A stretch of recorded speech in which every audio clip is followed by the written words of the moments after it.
Assalamualaikum warahmatullahi wabarakatuh. Innal hamdalillah nahmaduhu wa nasta'inuhu wa nastaghfiruh wa na'udzu billahi min shururi anfusina wa min sayyiati a'malina. Man yahdihillahu fala mudhillalah wa man yudlilhu fala hadiyalah. Ashhadu an la ilaha illallah wahdahu la syarikalah wa ashhadu anna Muhammadan abduhu wa rasuluh. Qala Allah ta'ala ya ayyuhalladzina amanu ittaqullaha haqqa tuqatih wa la tamutunna illa wa antum muslimun.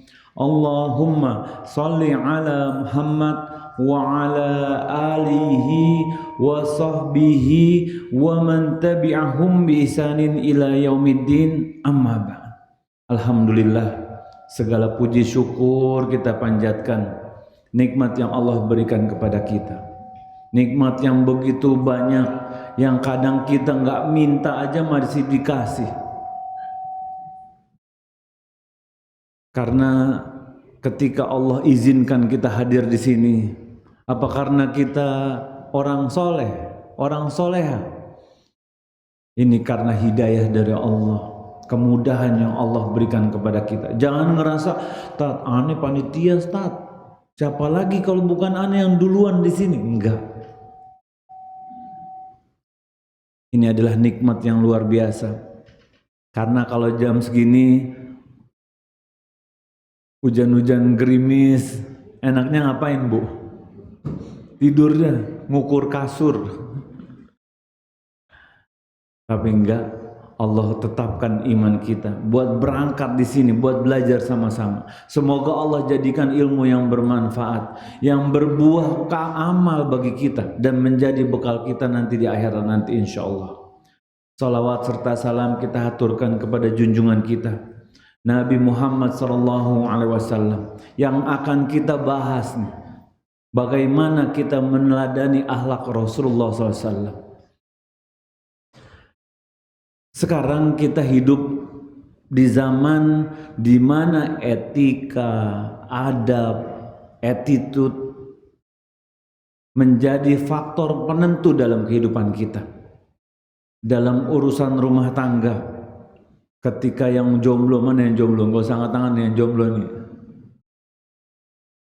Ketika mau nazor, mau ketemu sama calon mertua, apa ditanya, kamu bawa ijazahmu enggak?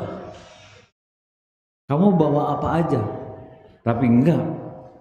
Sebelum lamaran itu diterima, dinilai dulu nih sama calon mertuanya, Ibu ya. Bagaimana nih tutur katanya? Bagaimana sikapnya? Bagaimana akhlaknya? Bagaimana dia membawa dirinya di hadapan calon mertuanya? Begitu juga kalau kita kerja kantor. Dilihat bagaimana sikap kita, apakah semangat, apakah negatif, apakah dia orangnya memang tutur katanya sopan. Dan perusahaan-perusahaan zaman sekarang, mereka melihat nih, mementingkan manner dan soft skill, mungkin bahasanya interpersonal skills ya. Bagaimana seseorang, ada namanya emotional intelligence. Jadi bukan hanya IQ ya. Ada nggak Pak orang-orang yang IQ-nya tinggi, cerdas, tapi secara emosional labil? Ada nggak? Ada. Pinter memang, tapi dia labil, bingung. Dan kita lihat data dari research yang dilakukan oleh Indeed, suatu perusahaan platform pekerjaan terbesar di dunia tahun 2022, ditemukan bahwa 87% perusahaan lebih mengutamakan attitude kerja yang positif daripada sekedar kualifikasi. Misalnya dia lulusan mana, dia punya skill apa. Mengapa? Karena skill-skill itu bisa diraih, ya kan? Orang mau belajar komputer, tinggal belajar komputer. Orang mau belajar editing, tinggal belajar editing. Tapi akhlak, attitude, moral ini memang bisa dilatih. Tapi jika memang dia terlahir dan dia memiliki attitude atau akhlak yang mulia, ini jauh lebih mudahkan. Karena bahkan zaman sekarang ada kelas-kelas akhlaknya Pak ya. Belajar table manner. Oh, kalau makan sendoknya di mana sendok tuh? Di kanan ya. Sendok kanan. Gelas di mana gelas? Gelas di kanan. Garpu di kiri. Belajar tuh bagaimana buka pintu. Mereka belajar dari orang-orang barat yang bayarnya sampai juta-jutaan. Memang mungkin kita bisa katakan pelatihan-pelatihan ini bermanfaat. Tapi bagi seorang muslim sebenarnya ketika kita berkaitan dengan hal urusan akhlak, urusan attitude, kita tidak perlu belajar cari standar sana, cari standar sini. Kita ngikutin si ini, ngikutin si itu. Karena alhamdulillah ketika kita menjadi orang Islam, Allah Subhanahu wa taala telah jadikan kita orang yang beruntung. Agama lain tidak ada Pak yang memiliki teladan dalam kehidupan mereka. Sebutkan ada nggak yang teladannya mereka? Nggak ada. Setiap agama tidak ada teladan kecuali agama kita. Ketika Allah Subhanahu wa taala berikan Al-Qur'an, pedoman hidup kita sehari-hari, bagaimana kita menjalani kehidupan kita, Allah Subhanahu wa taala berikan juga Rasulullah SAW yang menjalankan konsep Al-Qur'an. Akhlak Rasulullah SAW dikatakan seperti akhlak Al-Qur'an. Aisyah radhiyallahu anha ketika beliau ditanya bagaimana akhlak Rasulullah SAW, beliau menjawab, kana khuluquhul Qur'an. Akhlak beliau adalah Al-Quran. Hadis ini riwayat Muslim. Bahkan Rasulullah SAW menegaskan, ketika Rasulullah SAW diutus menjadi Rasul, dikatakan dalam hadis riwayat Ahmad, innama bu'istu liutammima sholihal akhlak. Sesungguhnya aku diutus untuk menyempurnakan akhlak. Jadi Rasulullah SAW diutus untuk menyempurnakan akhlak. Di zaman jahiliyah akhlak-akhlak bagus ada. Tapi ketika Rasulullah SAW hadir diutus oleh Allah, akhlak ini disempurnakan. Di zaman jahiliyah akikoh ada nggak? Coba ada yang berani angkat tangan nggak? Akikoh ada nggak? Ada hadiahnya ini. Akekah lah bahasa kita. Ada nggak akekah? Hah? Nggak ada? Ada. Ketika Rasulullah SAW lahir, Abdul Muthalib ngapain? Nyembelih kambing nggak? Nyembelih. Tapi apa yang dikerjakan? Diserahkan ke berhala.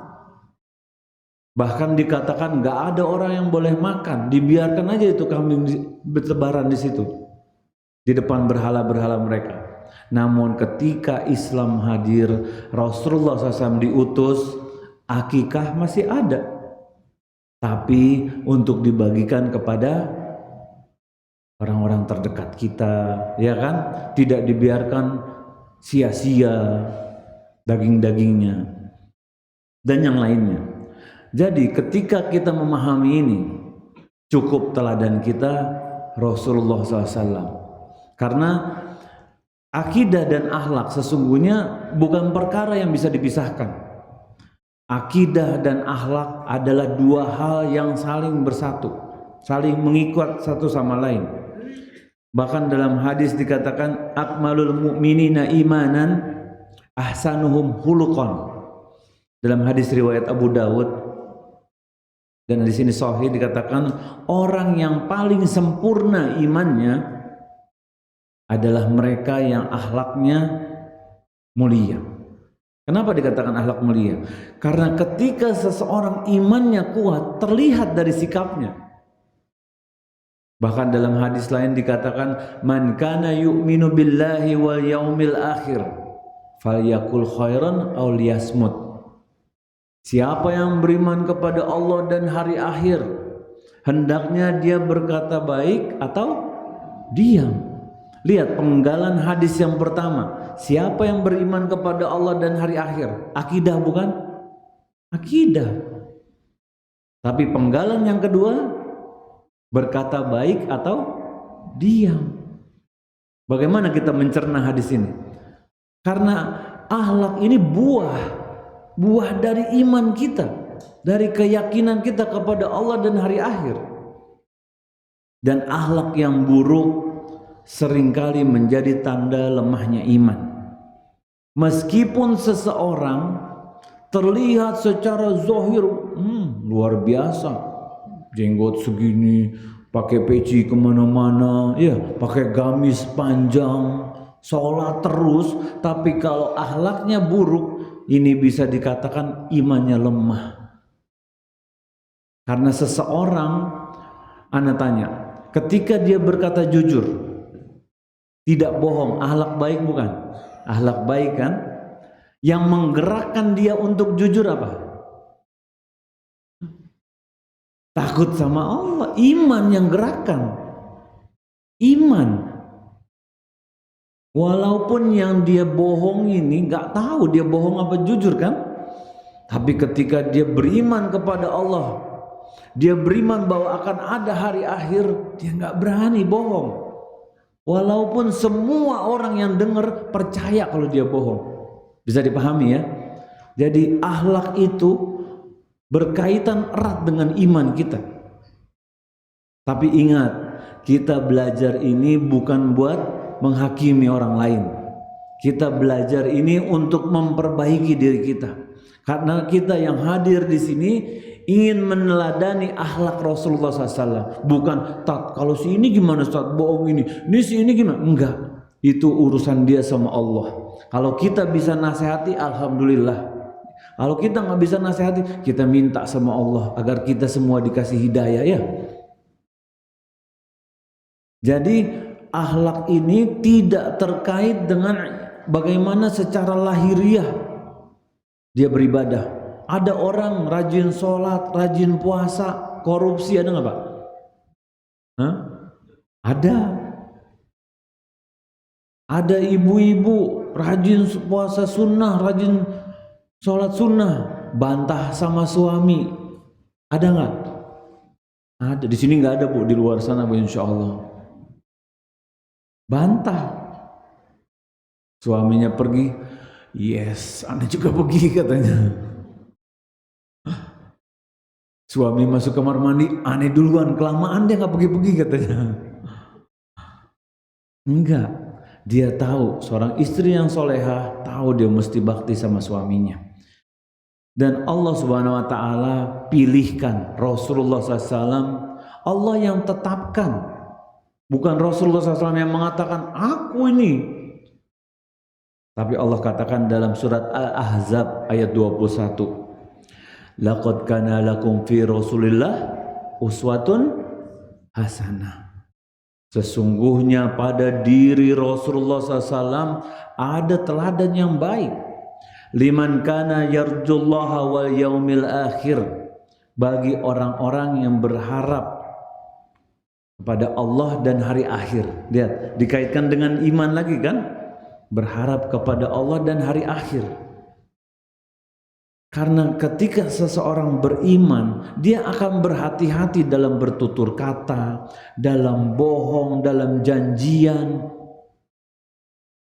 Bahkan dalam hadis dikatakan ayatul munafiki salasun. Tanda-tanda orang munafik ada 3. Jika bicara dia dusta. Idza wa'ada ikhtalafa, jika dia berjanji dia menyelisihi. Wa idza tu'mina khana, jika diberi amanah hianat. Ini semua bab akhlak bukan? Akhlak. Dan munafik ini bahaya enggak? Bahaya. Jangan sampai karena maaf, kadang kita Islam karena keturunan, bukan karena keilmuan. Jadi kita yang penting sholat, yang penting puasa, kita jadi lupa bab-bab yang penting dalam kita pelajari. Bagaimana akidah kita, bagaimana akhlak kita. Dan Allah tetapkan siapa orang-orang yang benar imannya, maka ia wajib menjadikan Rasulullah SAW sebagai rujukan dalam ibadah, dalam muamalah, dan dalam akhlak. Dan Allah Subhanahu wa taala memuji akhlak Rasulullah SAW. Allah katakan dalam surat Al-Qalam ayat 4. Wa innaka la'ala khuluqin azim. La'ala itu di atas, bukan memiliki. Allah Subhanahu wa taala bisa katakan memiliki, tapi tidak. Allah katakan di atas akhlak yang mulia. Tandanya apa? Lebih dari itu. Dan meneladani akhlak Rasulullah SAW di zaman sekarang menjadi lebih urgent, lebih penting. Kita hidup di zaman yang generasi sebelumnya nggak pernah alamin. Zaman di mana dosa bisa dikerjakan sambil duduk, Pak, sambil di masjid. Ya kan?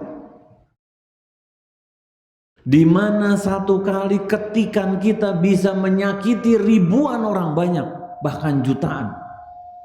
Satu kali foto yang tidak tutup aurat bisa dilihat jutaan orang.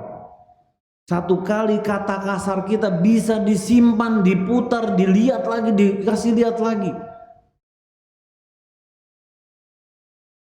Zaman dimana ketika kita gibah bisa antar benua dan bisa nyebrang hitungannya detik, ya kan? Ngomongin si ini begini loh, dia tinggal di Belanda. Kita bisa di Indonesia ngomongin orang di Eropa sama orang yang di Amerika. Itu bisa di screenshot, dikirim lagi, tahun depan dikirim lagi, voice note diputer lagi. Istilahnya kalau sekarang apa? Jejak apa? Jejak digital. Zaman dulu nggak ada istilah jejak digital, ada nggak? Nggak ada.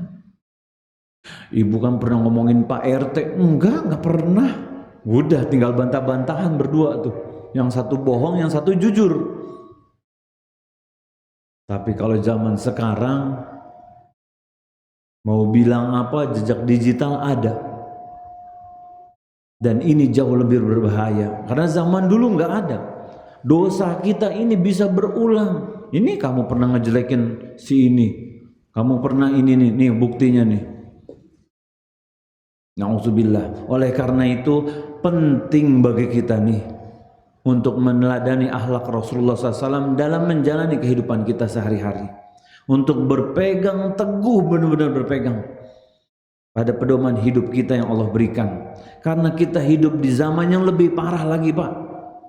Tanya sama teman-teman yang pernah muda ya. Dulu AI ada nggak, Bu? AI dulu? Nggak ada AI. Kita hidup di zaman itu, di zaman AI. Ini nenek-nenek kok terjun payung, mungkin gak nih ya kan? Ada kan? Ini zaman fitnah nih, zaman syubhat. Kok sesudais ngebolehin begini, begitu. Suaranya dirubah, mukanya tetap. Kayaknya bener nih, hukumnya halal sekarang, enak aja. Enggak. Semua bisa dirubah dengan teknologi. Dan kita jangan jadi orang yang ikut menyebarkan. Apalagi jadi orang yang memulai. Menyebarkan aja jangan sampai. Ini memulai. Na'udzubillah. Dan kalau kita tidak mempelajari caranya meneladani Rasulullah SAW, kita mudah terbawa arus. Seperti tahun lalu, ingat gak? Sempat heboh pernikahan standar TikTok, ya Bu ya? Lihat di TikTok, Ada seorang suami katanya ngasih nafkah bulanan 15 juta sebulan. Aneh 15 juta setahun. Akhirnya apa? Si istri minta cerai. Sedangkan suaminya nggak mampu ngasih 15 juta sebulan. Alasannya apa? Dia bisa tat. Kenapa Anda nggak dikasih segitu? Akhirnya apa? Pernikahan standar TikTok ini membuat perceraian buat dia. Yang jadi pertanyaan, ketika kita mengaku mencintai Rasulullah SAW, mengaku nggak kita mencintai Rasulullah SAW? Iya. Tapi yang jadi pertanyaan penting, akhlak kita. Apakah akhlak kita sudah berusaha meneladani Rasulullah SAW? Udah berusaha tak? Alhamdulillah masih ada yang kurang, lagi anak perbaiki. Alhamdulillah kalau begitu. Tapi kalau ternyata malah kebalikannya, na'udzubillah. Karena ketika kita mengaku cinta kepada Rasulullah SAW, cukup nggak kita cuma klaim-klaim aja, self-proclaim kalau istilah zaman sekarang, mengaku-ngaku. Karena Allah Subhanahu Wa Taala katakan dalam surat Ali Imran ayat 31, Qul, katakanlah Muhammad, in kuntum tuhibbunallaha fattabi'uni yuhibbukumullah.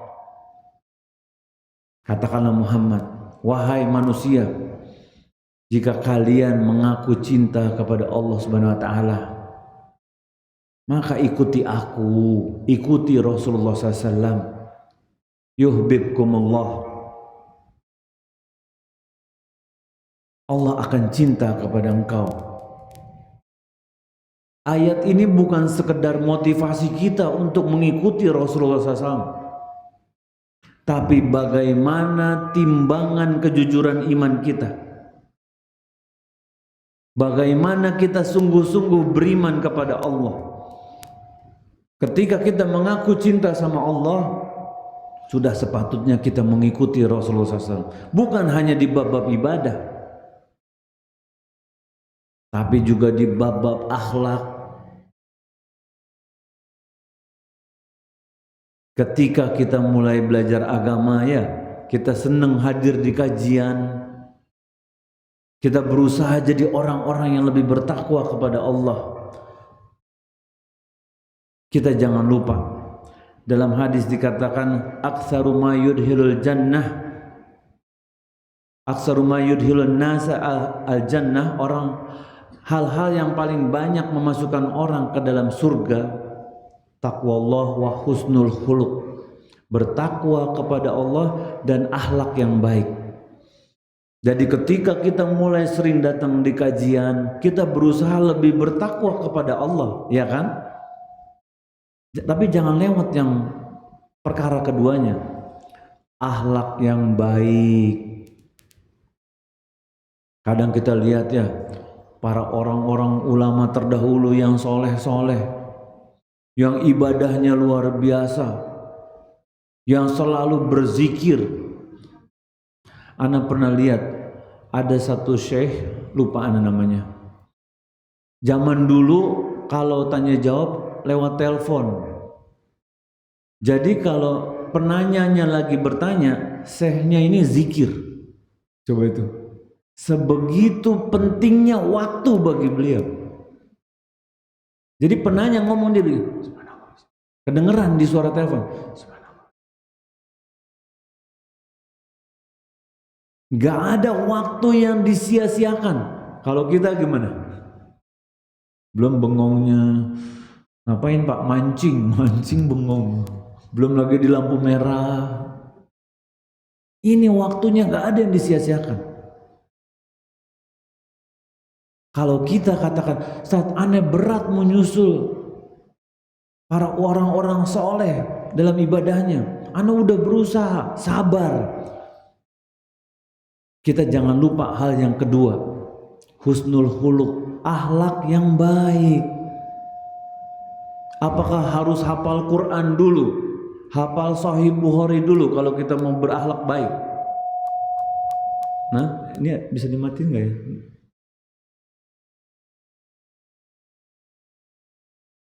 Perlu nggak? Kalau kita mau berakhlak baik harus ngapalin Quran dulu nggak? Enggak. Tapi kita bisa berdakwah dari akhlak. Jangan sebentar-bentar, tat kita bikin kajian di sini bikinnya, tapi akhlak kita nggak baik sama orang. Ingin sama grupnya sendiri, nggak mau tegur sapa sama saudara. Akhirnya apa yang terjadi? Friksi itu. Nggak senyum satu sama lain. Nih, sementara kita belajar akhlak, kenalan dulu deh, Bu, kenalan dulu, Pak, kenalan dulu sama sebelahnya. Udah kenalan belum? Belum kan, Anda yakin nih. Ayo kenalan, Bismillah. Ayo kenalan. Sebelahnya tegur. Nah, ayo Bu, kenalan Bu. Ini saudara nih semua nih. Bang, ayo Bang, kenalan Bang.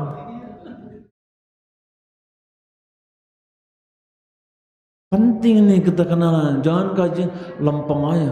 Bodoh dari yang lain, masa bodoh. Saudara satu sama lain.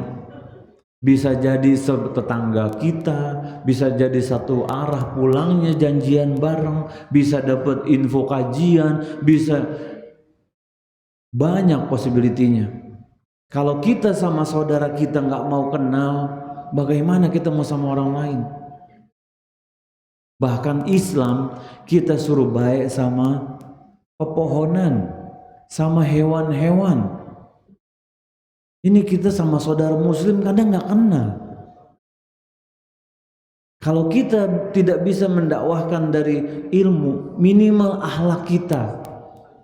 Buat orang-orang yang kalau ngelihat kita tuh, Masya Allah, anak pengen kayak dia nih. Akhlaknya cakep nih. Ngajinya di mana sih? Oh, Majelis Taklim As-Soff. Nah, gitu. Kan kadang ada ya, orang makin ngaji makin gimana? Alisnya makin nyurang gini. Bibirnya ke bawah gitu. Jangan tegur Ustaz, bukan golongan kita. Subhanallah. Saudara muslim, ya. Jangan ntar merasa paling benar, merasa paling ini. Kita merangkul, kita sama-sama, kita hidupkan, kita ramaikan rumah Allah nih. Gitu. Ya kan? Jadi yang dilihat oleh orang lain itu akhlak kita. Kalau kita punya tetangga, ada orang kafir, ada ini, ada itu, akhlak kita yang dilihat. Mereka nggak tanya dalil, surat berapa tuh tadi, ayat yang mana, ada yang nanya gitu nggak? Enggak. Si ibu yang Islam itu baik tuh, sering ngirimin kue. Islam tuh begitu. Nah, bukan merasa paling benar terus paling galak sama saudara. Oke? Jadi kita harus pahami nih, bagaimana secara umum kita harus meneladani akhlak Rasulullah SAW. Kita masuk dalam pembahasan yang pertama. Meneladani akhlak Rasulullah SAW dalam ibadah kepada Allah Subhanahu wa Ta'ala. Dalam hadis diriwayatkan Aisyah radhiyallahu anha, karena Rasulullah SAW yaqumu minal lail hatta tatafattar qadamahu. Rasulullah SAW sholat malam hingga telapak kakinya, kedua kakinya tuh keras. Ada yang mengatakan bengkak. Hadis riwayat Bukhari dan Muslim. Kalau kita bengkak kenapa?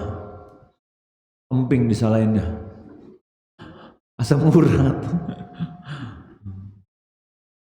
Emping disalahin, emping gak ada salah apa-apa disalahin. Dan ketika Aisyah radhiyallahu anha bertanya, wahai Rasulullah, bukankah Allah Subhanahu wa Ta'ala telah mengampuni dosamu yang sebelumnya dan yang akan datang?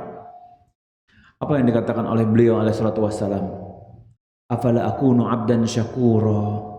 Apakah aku tidak boleh menjadi hamba yang bersyukur? Jadi sholatnya itu karena bersyukur sama Allah.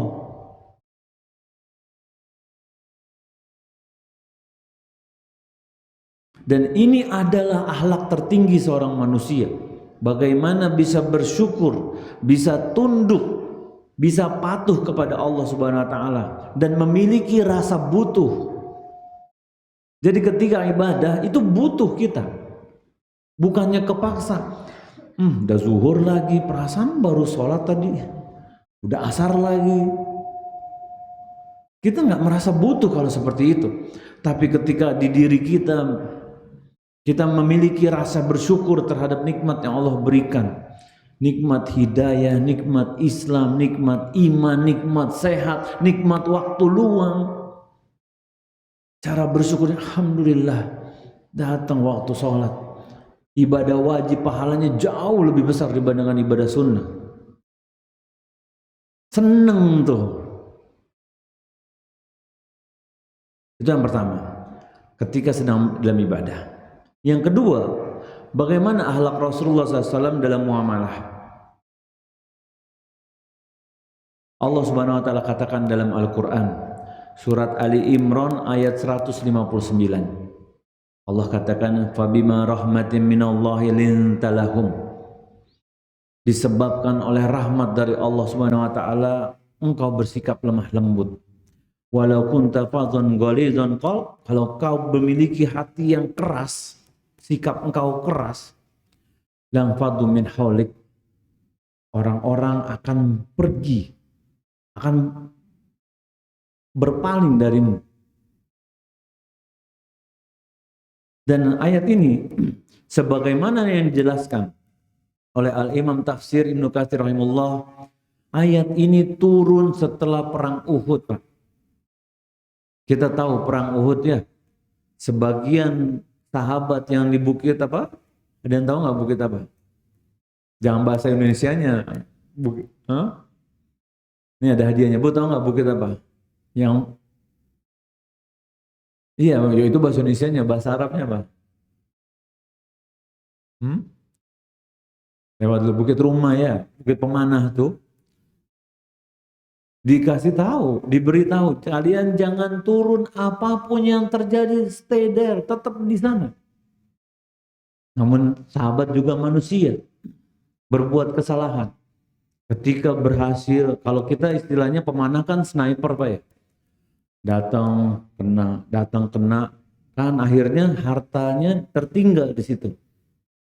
Sahabat melihat, kita kayaknya menang nih. Ambil aja, turun. Akhirnya Khalid bin Walid radhiyallahu anhu yang saat itu masih kafir, saat itu lihat, ada celah nih, putar balik. Akhirnya apa yang terjadi? Umat Islam mengalami kekalahan. Dan apa yang terjadi? Ketika kaum muslimin banyak yang gugur, bahkan paman Nabi SAW, siapa yang wafat waktu itu? Siapa paman Nabi SAW? Nah, hadiah buat ibu nanti ya, habis kajian ambil. Hamzah radhiyallahu anhu wafat. Dan apa yang terjadi? Hal ini kan membawa kesedihan bagi Rasulullah SAW. Namun tetap karena rahmat dari Allah Subhanahu wa taala, engkau bersikap lembut. Allah Subhanahu wa taala tidak memerintahkan Rasulullah SAW untuk mencaci, memarahi, menghina para sahabat, merendahkan mereka. Justru Allah Subhanahu wa taala menegaskan bahwa kelembutan yang ada di diri Rasulullah SAW adalah rahmat dari Allah Subhanahu wa taala. Dan kekerasan adalah sebab perpecahan. Zaman sekarang bagaimana, Pak? Spion senggolan ya. Biasanya bagaimana kalau spion senggolan tuh? Hah? Waduh, gulung tangan dulu ya, gulung baju ya. Lempar batu, ya kan? Cekcok, kadang kita lihat kan di jalan tuh. Kalau misalnya nggak selesai, direkam. Upload di sosmed. Ada masalah, tumbler hilang. Upload di sosmed. Ini lagi upload di sosmed. Padahal kadang perkara sepele. Dia lupa naruhnya padahal.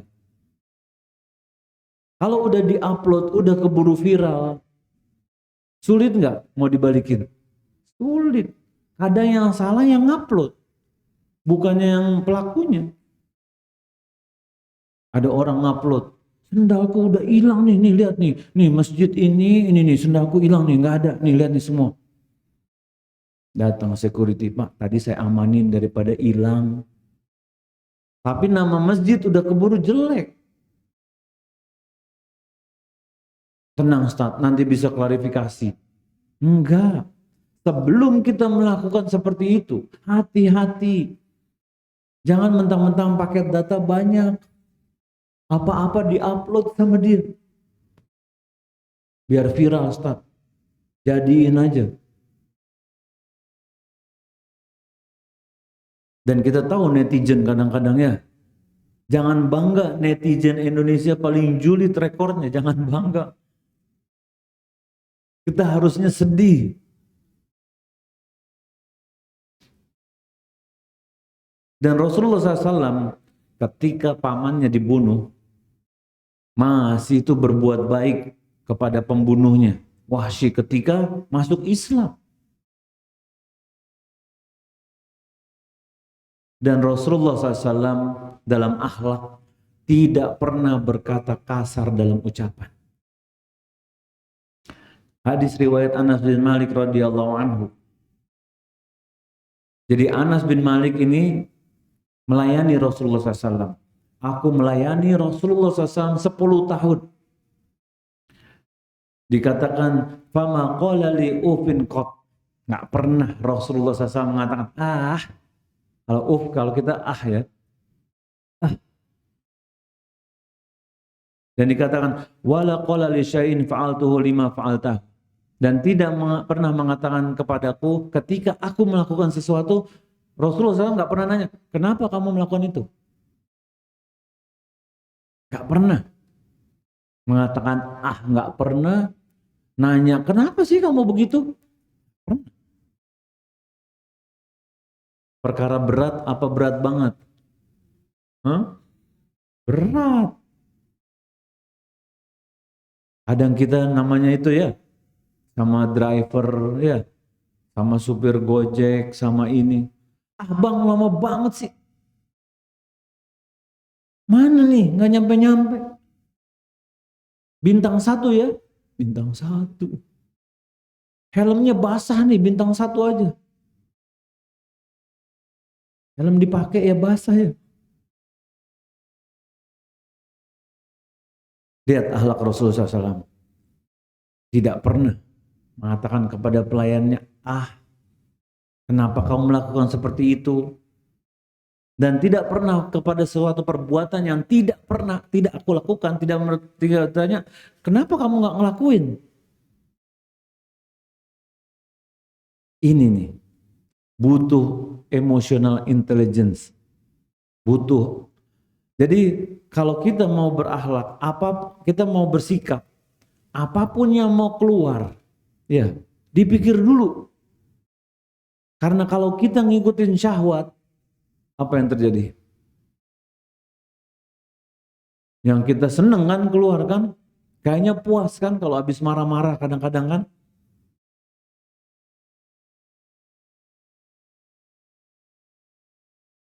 Dan Rasulullah SAW adalah sosok yang tidak pernah berbuat kasar. Pernah suatu saat, hadis yang riwayat panjang dari Anas bin Malik radhiyallahu anhu, pernah suatu saat Anas berjalan bersama Rasulullah SAW. Rasulullah SAW menggunakan jubah Najrani yang tepinya tebal. Lalu orang Badui ini atau orang awam datang, ditarik sampai kelihatan ada bekas jubah. Jadi kalau baju ditarik kenceng kan ada bekasnya di badan Rasulullah SAW, di bahunya. Kemudian Badui ini yang sudah menarik dengan keras sampai ada bekas di badan Rasulullah SAW mengatakan apa? Perintahkan untukku kekayaan dari Allah, kasih ke aku. Jadi dia minta harta. Jadi udah ditarik dengan keras, si orang Badui ini minta harta. Apa yang dilakukan Rasulullah SAW? Beliau menoleh, Beliau tersenyum. Coba itu. Tersenyum. Lalu memerintahkan agar orang Badui ini diberikan sesuatu.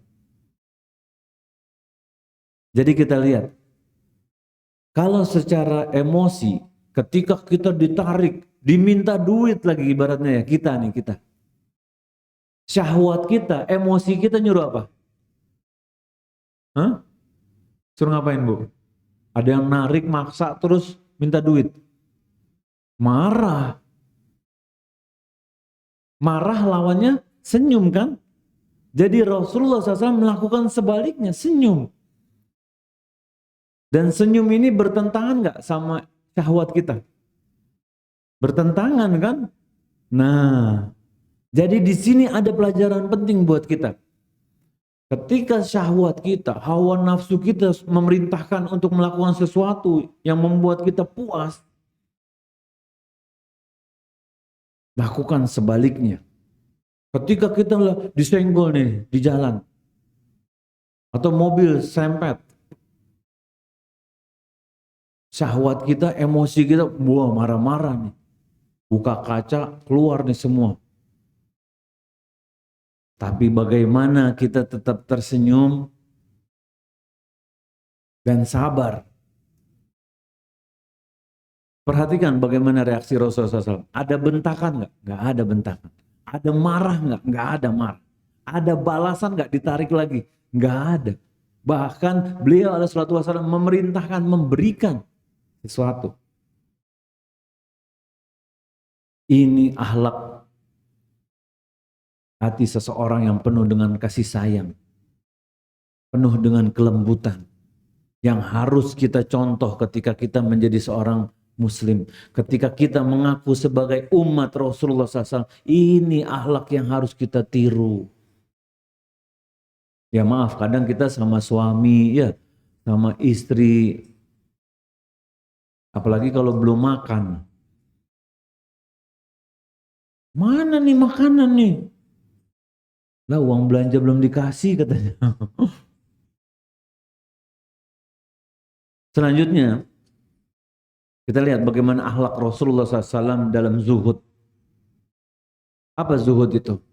Zuhud itu ketika seseorang tahu bahwa dunia ini sepele dan dia memanfaatkan dunia ini untuk akhiratnya. Fokusnya akhirat. Memang dunia ada porsinya, tapi porsi dunia ini bukan menjadi faktor utama dalam kehidupan dia. Dia memanfaatkan bagaimana dunia ini agar dia mampu mendapatkan surganya Allah SWT. Dia orang kaya, boleh kaya, tapi dia gunakan hartanya untuk beribadah, untuk menjadi orang yang lebih bertakwa, bantu korban Sumatera, ya. Apa yang kita bisa lakukan? Jadi panitia kajian, manfaatkan kemampuan-kemampuan kita buat akhirat kita. Dan Rasulullah SAW adalah sosok yang sangat sederhana hidupnya, bahkan jauh dari kemewahan.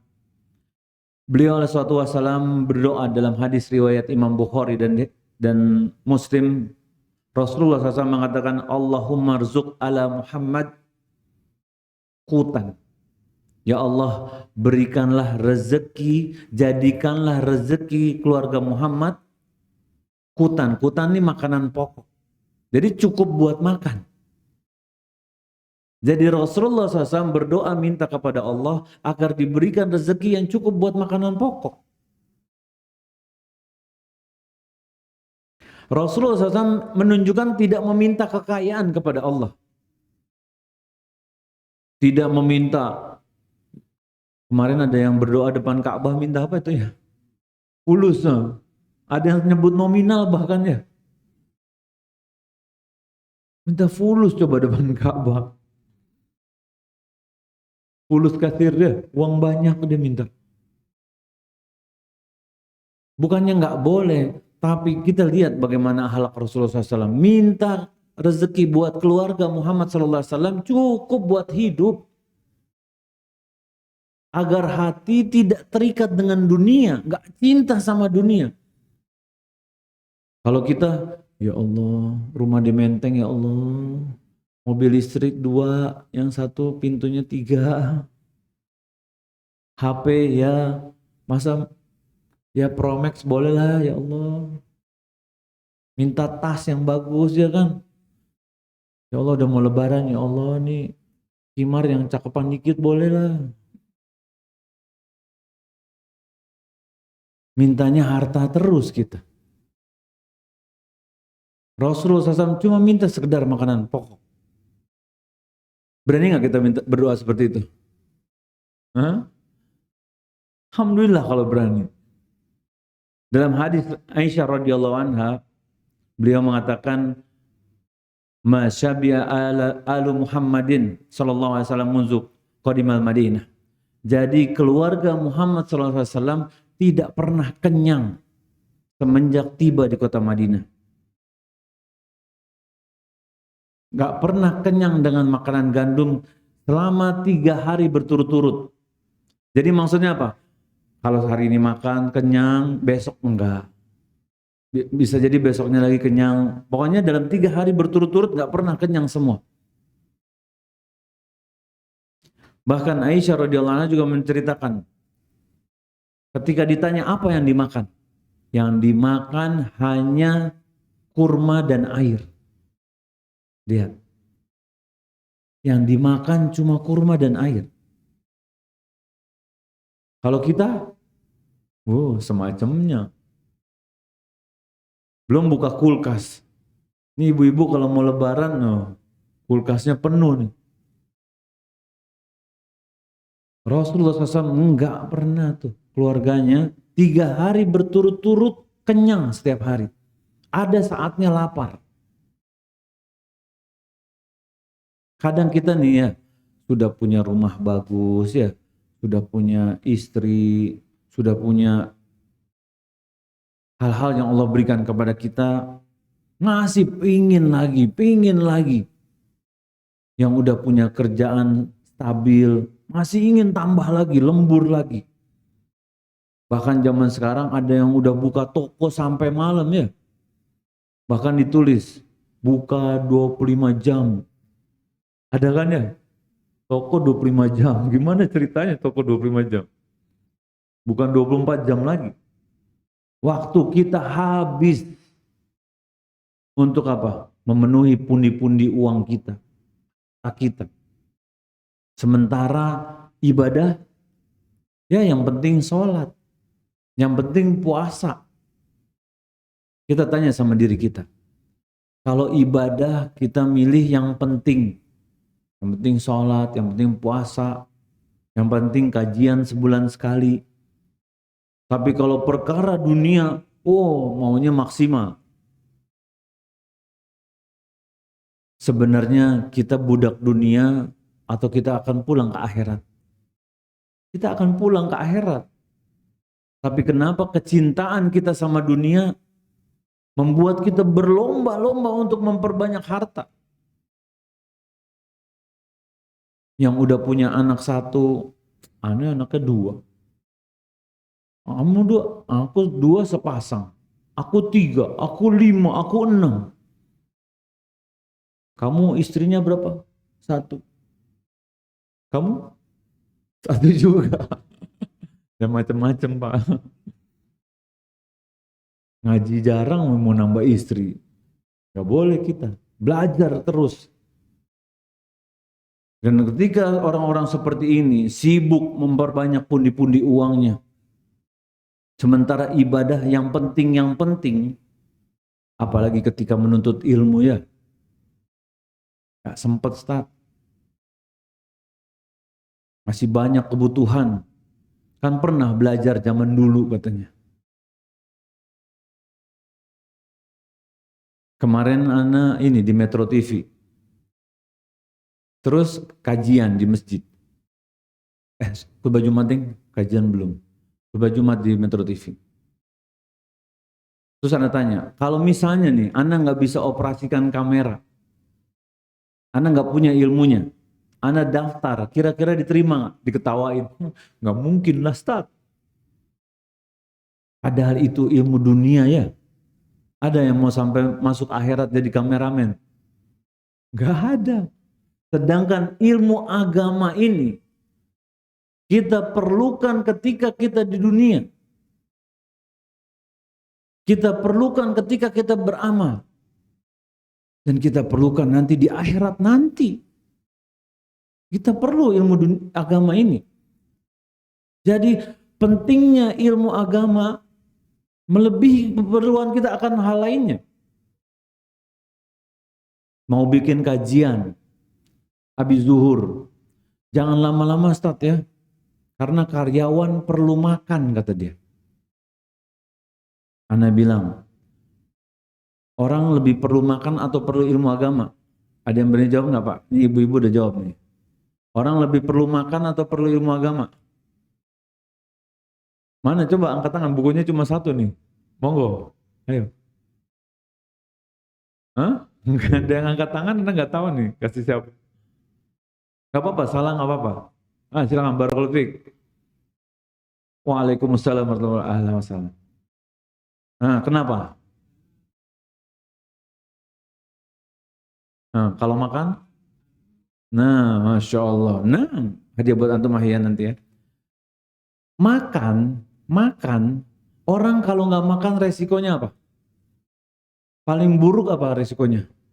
Mati kan paling buruk kan? Tapi kalau orang soleh atau soleha, kalau mati seneng nggak? Seneng. Ini kalau nggak makan kita bicara. Tapi kalau orang nggak punya ilmu agama, matinya bagaimana? Sengsara nggak? Sengsara nggak? Sengsara. Di sini nih kita sadarnya kita perlu ilmu agama nih, termasuk yang bicara. Perlu kita. Kalau mati paling ya meninggal. Kalau orang soleh selamat insya Allah. Tapi kalau ilmu agama kita nggak punya, kita nggak pelajari, kita nggak ada komitmen setiap hari buat mempelajari agama kita. Na'udzubillah. Kerugian yang akan kita dapatkan. Nah, mumpung masih Allah kasih kesempatan kita belajar, yuk hadiri majelis-majelis ilmu. Karena kekayaan itu bukan dinilai dari harta. Ada orang yang udah kaya, ya, rumahnya segede SD negeri, Bu. Tahu Ibu SD negeri?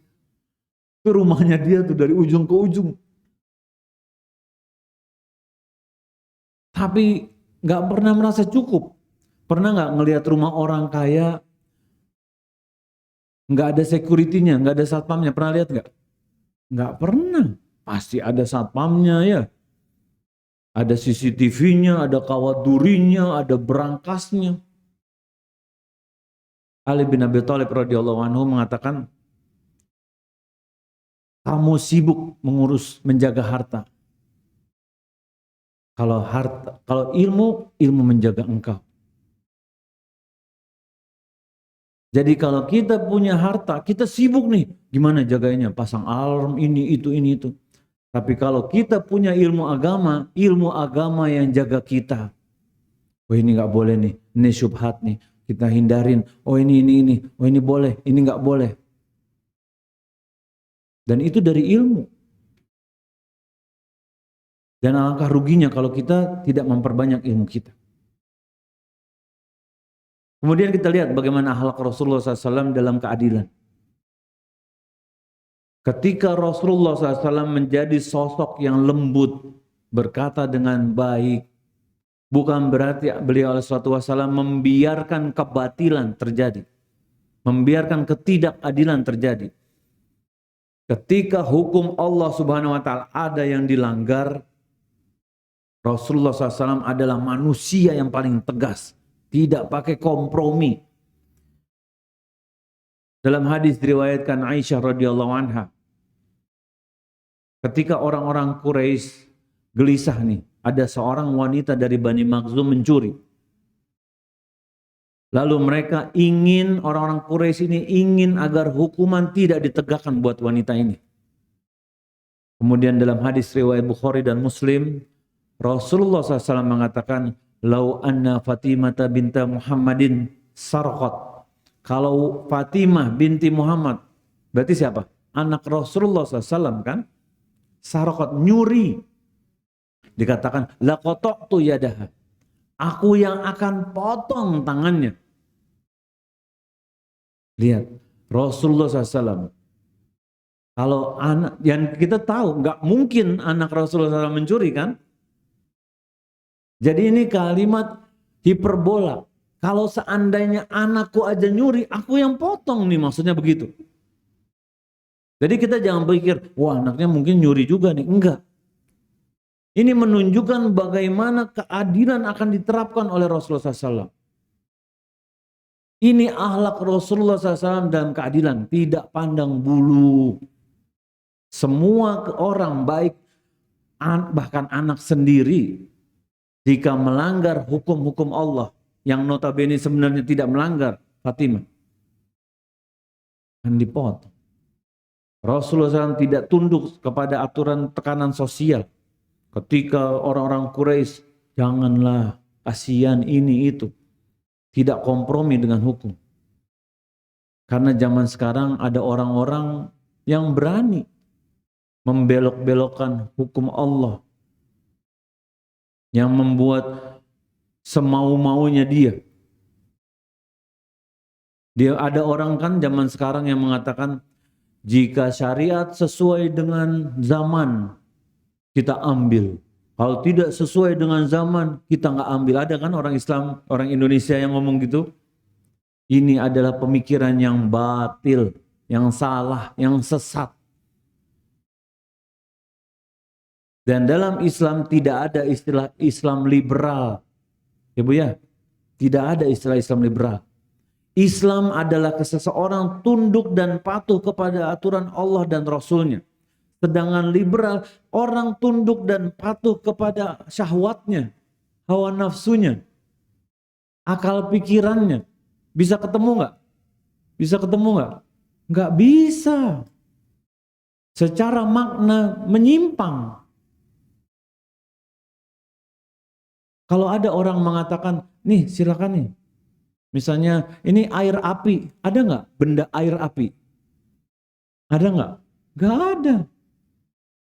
Nggak bakal ketemu. Air ya air, api ya api. Begitu juga Islam. Islam, liberal. Tidak ada istilah namanya Islam liberal itu nggak ada. Nggak bisa ketemu. Karena dua-duanya memiliki pemahaman yang berbeda. Dan kita harus berhati-hati. Jangan sampai kita terjerumus terhadap syubhat-syubhat ini. Selanjutnya, akhlak Rasulullah SAW dalam rumah tangga. Karena kalau kita bahas, bisa jadi daurah nih, banyak sebenarnya. Tapi ini cuma ya permukaannya aja. Agar kita mengenal bagaimana akhlak Rasulullah SAW. Rasulullah SAW memberikan satu pedoman penting. Jika ingin menilai akhlak seseorang, jangan lihat bagaimana ketika dia tampil di hadapan manusia. Tapi lihatlah bagaimana dia berada di dalam rumahnya. Dalam hadis riwayat Tirmizi yang dinilai hasan sahih, Rasulullah SAW mengatakan, khairukum li ahli. Sebaik-baiknya dari kalian adalah mereka orang-orang yang baik kepada keluarganya. Wa ana khairukum li ahli. Dan aku adalah orang yang paling terbaik di antara kalian terhadap keluarga. Dan ini bukan sekedar nasihat moral. Tapi bagaimana standar keimanan seperti tadi yang kita katakan di awal tadi. Kalau kita di kantor ya, di pengajian, ketemu teman, kita bisa tuh, habisnya anak traktir ngopi atau nanti kita makan kue ini itu. Terlihat, Masya Allah ya, akhlaknya baik, sopan, membantu. Tapi bagaimana sesungguhnya ketika dia bersama istrinya, bersama anaknya, bersama keluarganya. Karena ketika seseorang bersama keluarganya, akan terlihat nggak sifat aslinya? Kelihatan. Kalau biasanya ngegas, di luar bisa pura-pura nggak ngegas. Tapi di rumah, kalau abang pulang gemeter gitu semua nih katanya.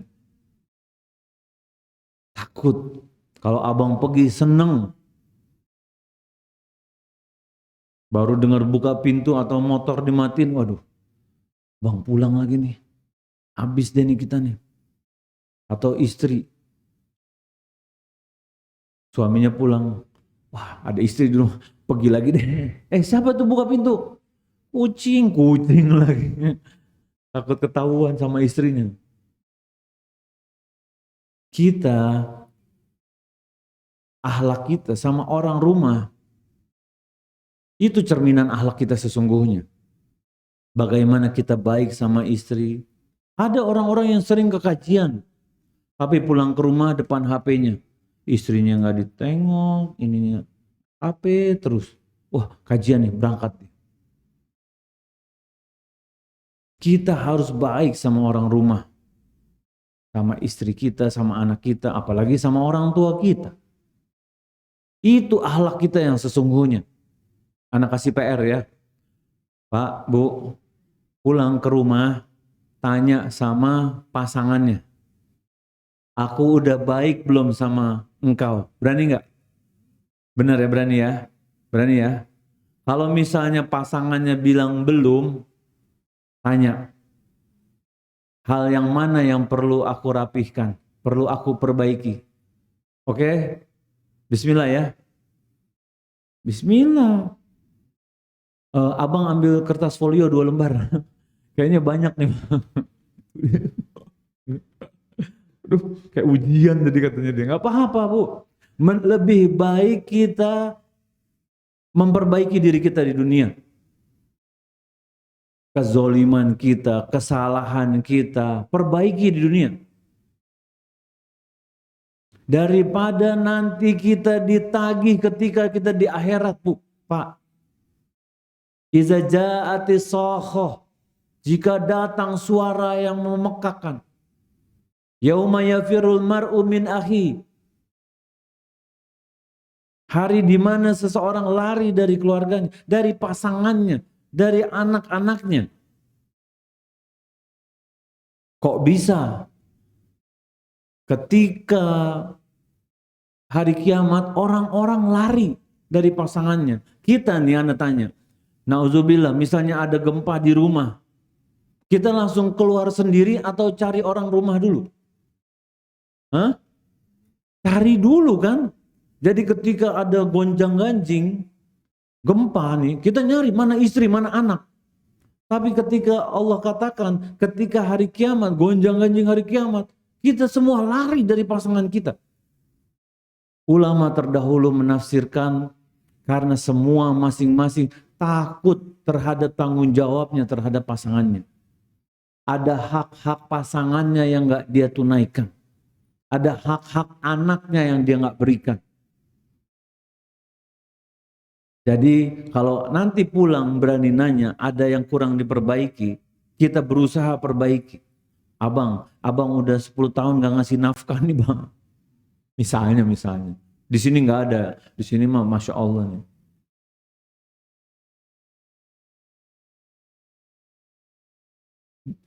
Ane minta maaf. Bahkan dikatakan, kalau ada orang seperti itu 10 tahun gak ngasih nafkah, dia harus nebus tuh. Dikali tuh, sebulan berapa, 10 tahun tuh. Itu haknya pasangan kita. Jangan ngerasa aman. Tat, dia kan udah kerja, Stat. Jualan kastengel. Nggak perlu dikasih nafkah lagi. Itu salah Pak, mikir begitu. Dia nggak ada tanggung jawab buat nyari nafkah. Wanita diciptakan dari tulang rusuk biar disayangin. Agar kita sayangi, kita lindungi. Bukan dari tulang punggung biar disuruh kerja. Tugas kita melindungi pasangan kita. Bukan disuruh kerja. Udah kerja nggak dikasih nafkah lagi. Ya kan dia udah punya duit sendiri. Kita biasa start masing-masing duitnya. Kita sebagai orang laki-laki wajib menafkahkan pasangan kita, anak kita. Jadi hati-hati. Karena kadang ada orang-orang yang seperti itu. Jadi ini standar keimanan, lihat. Dikatakan bukan yang paling alim, yang paling rajin ibadah. Orang terbaik adalah orang yang paling baik sama keluarganya. Itu tugas kita.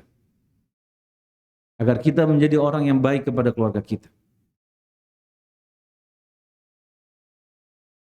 Bagaimana akhlak Rasulullah SAW ketika di rumah? Ummul Mukminin Aisyah radhiyallahu anha meriwayatkan bahwa Rasulullah SAW bukan sosok yang keras atau otoriter ketika di rumah. Jadi wibawa itu bukan diperoleh dari rasa takut. Bisa kan wibawa dari rasa takut? Bisa kan? Tapi wibawa itu diperoleh dari rasa hormat. Ketika seorang istri hormat sama suaminya, wibawanya dapat tuh Pak. Istrinya akan respect, akan menjaga, akan berusaha lebih baik. Dan dalam hadis Bukhari, Rasulullah SAW, karena Rasulullah SAW fi mihnati ahli. Rasulullah SAW membantu pekerjaan rumah tangga, pekerjaan di rumah.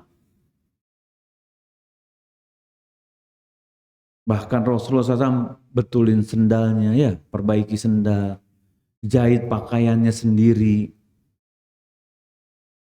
Ini adalah akhlak orang-orang yang memahami tauhid.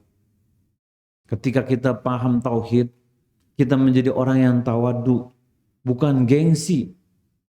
Tat masana jahit baju sih, tat masana nyuci piring sih di rumah.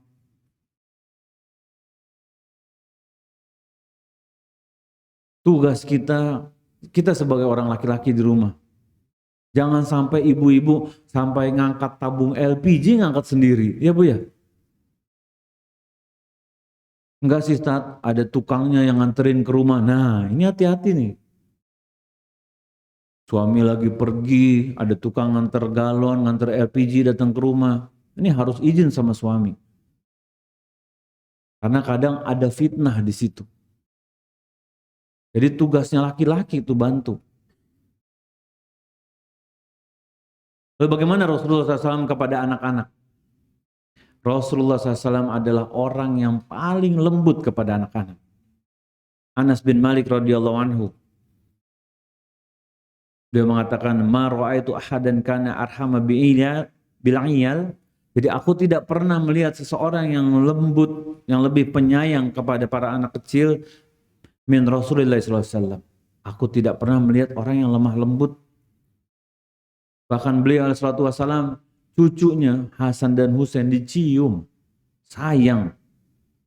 Ketika ada orang Arab Badui datang, aku punya 10 anak nih, tidak pernah aku cium sama sekali, kata dia. Kata orang Badui ini. Kemudian Rasulullah SAW mengatakan, man la yarham la yurham. Siapa yang tidak menyayangi, maka dia tidak akan disayangi oleh Allah SWT. Jadi sama anak kita, sama cucu kita, ada affection, ada kasih sayang, ada sentuhan. Karena kadang Anda menemukan ada anak-anak yang dibelai sama orang tuanya nggak pernah. Anak-anak yang dicium sama ibunya nggak pernah. Mungkin waktu bayi pernah kali ya. Tapi ketika udah SD, SMP, SMA, orang tuanya udah nggak pernah gandeng tangannya, nyium, bapaknya juga gitu. Atau gandengan tangan. Anak-anak perlu kelembutan ini. Tapi anak sendiri ya. Kadang kan di sosial media ada tuh yang berbuat tidak diperbolehkan, nyium-nyium anak orang, na'udzubillah. Kasih kelembutan sama istri kita. Dan hadis ini bukan sekedar tentang mencium anak, tapi bagaimana budaya lembut sama keluarga kita. Namanya dalam keluarga masalah kadang terjadi kan. Ada yang salah ini, ada yang salah itu. Yang penting bagaimana kita menyikapinya. Bukan bagaimana kita ngegas nih, kita marah-marah nih. Apa-apa harus diselesaikan dengan emosi. Kadang alasannya, ya karena orang tuanya didiknya dulu begitu. Ada nggak yang begitu alasannya? Ada kan? Karena didikan orang tua kita dulu begitu, jadinya dia sukses, katanya begitu. Ada belum tentu. Didikan sukses bukan karena pengaruh dia saja, tapi sesungguhnya adalah nikmat dari Allah. Dan tidak mesti dengan otoriter, militer itu akan berhasil, enggak.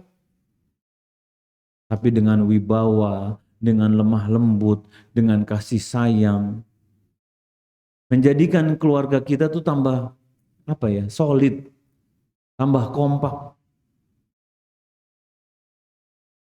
Dan penting apalagi, dan yang terakhir penting bagi kita di zaman ini terutama mencontoh akhlak Rasulullah SAW dalam bab menjaga lisan.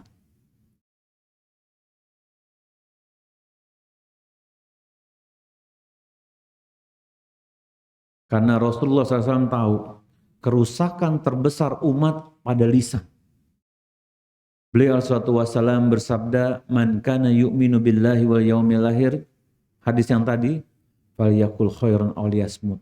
Dan bukan cuma perkataan lisan yang kita katakan dari lisan kita, tapi bagaimana jari-jari kita nih lincah nulis komen, lincah nulis forward tulisan atau kata-kata yang kita kadang video kita nggak lihat dulu nih, kita share-share aja, nggak taunya hoax ya, dan ini bahaya. Berapa banyak permusuhan yang lahir dari jari-jari kita, apalagi kalau lagi pilpres ya. Yang ini pilpres calon nomor 1, ini calon nomor 2. Oh ribut nih.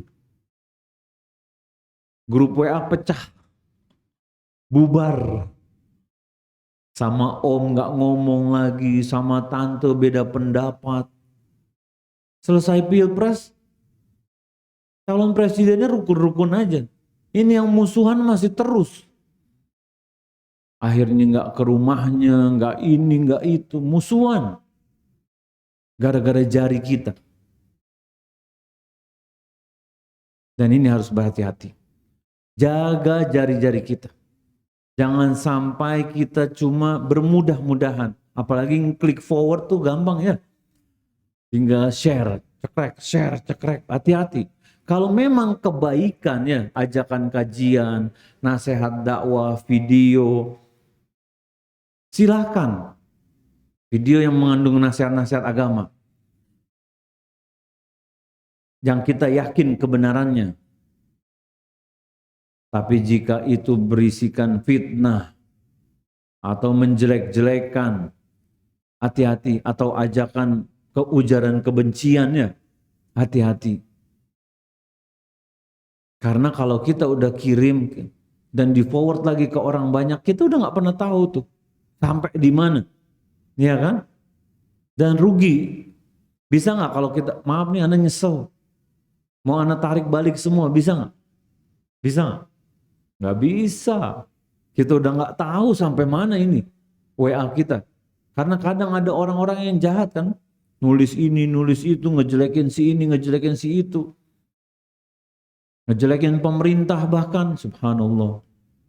Doain pemerintah kita, jangan sibuk dengan menjelek-jelekan. Apa hasilnya kalau kita jelek-jelekan? Ada faedahnya nggak? Nggak ada. Syahwat aja cocok, seneng gitu. Tapi kalau kita doain dan Allah kabulkan doa kita misalnya, dan pemerintah kita berubah misalnya dengan doa kita, itu jauh lebih baik. Dampaknya lebih masif dibandingkan kita ngejelek-jelekan. Jadi dari sini kita mempelajari nih, akhlak-akhlak yang semoga kita bisa amalkan. Akhlak-akhlak Rasulullah SAW yang semoga kita bisa amalkan dalam kehidupan kita. Sedikit demi sedikit, hari demi hari. Dan bersumber dari keimanan kita, ketakwaan kita. Bagaimana kita jadi orang yang bertakwa dan memiliki akhlak yang mulia. Barakallahu fiik. Mungkin ini ya yang bisa disampaikan pada pertemuan kali ini. Silakan bagi yang mau bertanya, waktu dan tempat dipersilahkan.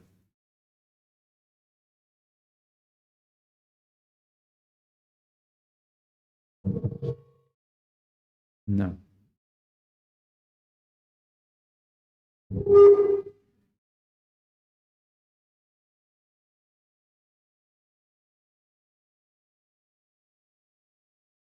Atau bapak-bapak yang mau bertanya bisa Apabila sudah dipersiapkan bisa dioper ke depan gitu ya. Atau mau tanya langsung juga boleh kalau waktunya mepet ya. Tanya langsung boleh.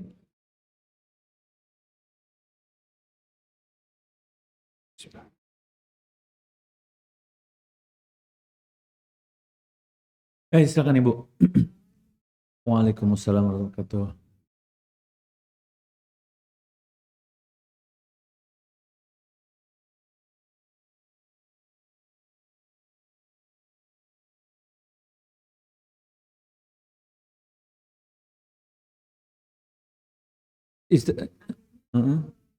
Nggak kuat. Mm-mm. Mm-mm.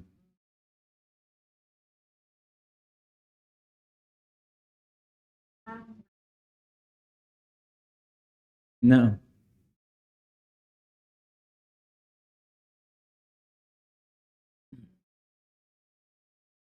nah.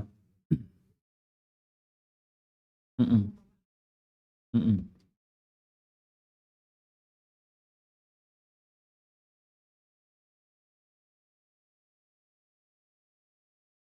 Nah, Ibu.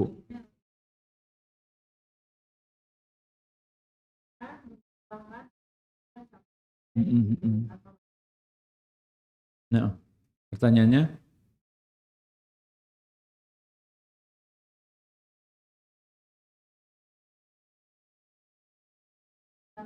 Nah.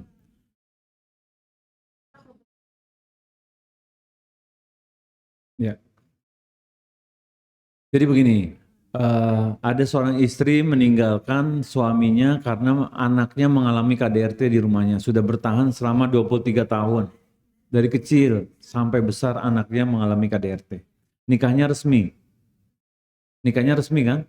Nah, jadi gini, dalam Islam pertama wa'ashiruhunna bil ma'ruf. Kita laki-laki diperintahkan memperlakukan istri kita, anak-anak kita dengan baik.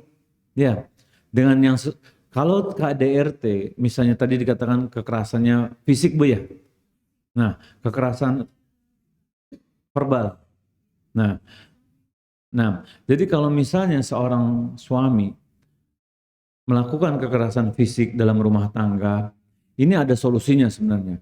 Sebelum cerai bisa dulu kan pertama dinasehati, bisa juga diskusi dengan keluarganya, misalnya diceritakan perkara ini kepada bapak ibunya atau keluarga besarnya suami agar bisa rembukan bareng cari solusinya. Nah, kalau memang semua solusi sudah dicoba, jalan terakhir karena dia nikahnya secara resmi, jalan terakhir datang ke pengadilan agama. Di pengadilan agama ada metode-metodenya. Bagaimana menyelesaikan perkara dalam rumah tangga. Ada mediasi, ada konsultasi. Jika metode ini sudah ditempuh sama seorang istri, insya Allah karena nikahnya resmi akan ada keputusan resmi dari pengadilan agama. Tapi ketika seorang istri mengalami KDRT dan mengambil keputusan singkat dengan memang kalau misalnya KDRT membahayakan keselamatan, boleh seorang istri untuk keluar dulu mencari keselamatan. Tapi harus dicari solusinya. Apakah misalnya gini, ada seorang istri dipukuli nih. Kalau tetap di rumah situ biru-biru dia. Nah, dia bisa pulang ke rumah orang tuanya dulu menyelamatkan jiwanya. Menjaga jiwanya agar tapi dia harus mengurus nih bagaimana rumah tangganya. Tapi kalau dia hanya sekedar minggat, ya ini bisa bermasalah ke depannya. Jadi permasalahan ini harus diselesaikan. Jangan cuma mengambil keputusan singkat yang memang sepertinya kebaikan buat dia. Nah, kan karena pertimbangannya kan buat anaknya juga. Diselesaikan di pengadilan agama itu, Bu. Jangan diselesaikan dengan seperti itu, karena nanti surat, misalnya kalau dia mau cerai benar-benar, surat cerainya nggak akan keluar, karena dia nggak ke pengadilan agama kan. Yang pasti sebenarnya, kalau istri udah nyoba semua solusi, ya solusi terakhir pengadilan agama memang. Walaupun ini perkara yang dibenci sama Allah, tapi jika memang lebih banyak mudorotnya daripada maslahatnya dalam rumah tangga, ya mau nggak mau jalan itu dipilih. Tapi jangan bermudah-mudahan. Suami salah sedikit minta cerai, ini salah sedikit minta cerai. Ini yang kadang jadi masalah. Nah, kenapa perkara awal perkawinan, kenapa perkara itu bisa muncul dari awal? Karena tidak menempuh, kadang-kadang tidak menempuh cara Islami dalam mencari pasangan. Jadi semua itu Bu ada sebab akibat, ada sebabnya. Kalau seandainya sebelum menikah tahu suaminya akan seperti itu, kira-kira mau nggak?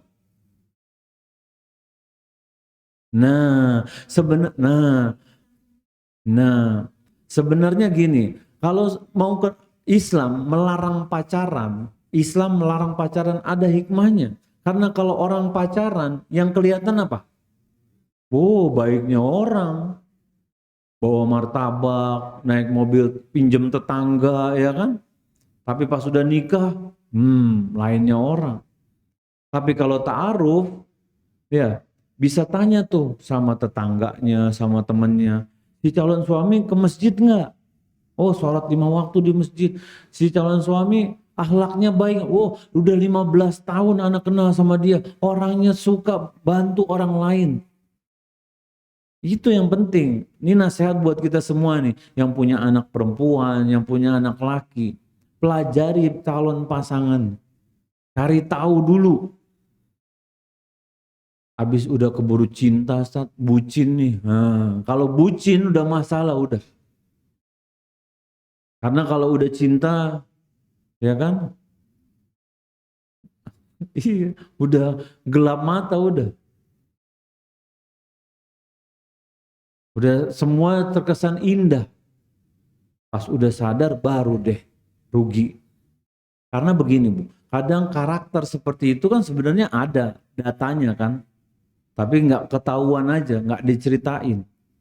Baru terbongkar ketika sudah menikah. Ada ibu-ibu juga begitu. Saat anak 18 tahun nggak dikasih nafkah sama suami. Padahal suami waktu mau nikah orang kaya. Orang kaya Bu. Ada jaminan nggak orang kaya mau nafkahin? Ada nggak? Nggak ada. Tapi kalau orang soleh, tahu dia, wajib dia buat nafkahin. Liyunfiqu zu sa'atin min sa'atih, wa man qudira alaihi rizqahu fayunfiqu mimma atahullah. Untuk memberikan nafkah sesuai kemampuannya. Jika memang lagi nggak mampu, ya mampu semampunya apa. Jadi penting buat kita ketika mau menikah, tahu nih calon pasangan kita. Tapi jangan jadi alasan nggak nikah-nikah ya. Ya kan? Jangan jadi alasan. Harus serius. Nyari benar-benar. Berusaha. Karena waktu jalan terus. Dan kita Rasulullah SAW bangga dengan umatnya yang banyak. Di situ sumbangsi kita untuk memperbanyak keturunan kita yang soleh dan soleha. Dan semoga, dan jangan lupa doain.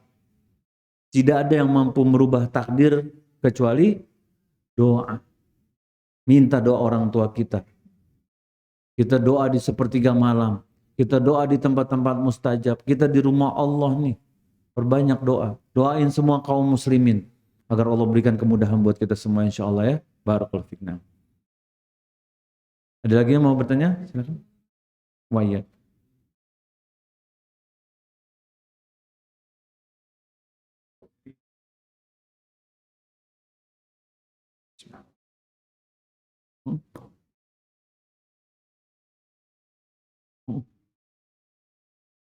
Untuk yang mana? Baik, ini ya yang bisa disampaikan pada pertemuan kali ini. Semoga bermanfaat buat yang bicara dan teman-teman semua. Dan samratul ilm ala amal. Buah dari ilmu, amal. Bagaimana kita menerapkan akhlak-akhlak Rasulullah SAW dalam kehidupan kita. Pulang dari sini kita jadi orang yang lebih berakhlak mulia lagi. Insya Allah bisa ya. Kita baik sama pasangan kita, baik sama orang tua, baik sama teman, baik sama istri kita, sama anak-anak kita. Dan semoga Allah jaga kita semua selalu dalam kebaikan dan istiqomah dalam menuntut ilmu. Wassallallahu ala nabiyina Muhammadin wa ala alihi wa sahbihi ajmain walhamdulillah rabbil alamin. Kita tutup dengan doa kafaratul majlis. Assalamualaikum warahmatullahi wabarakatuh.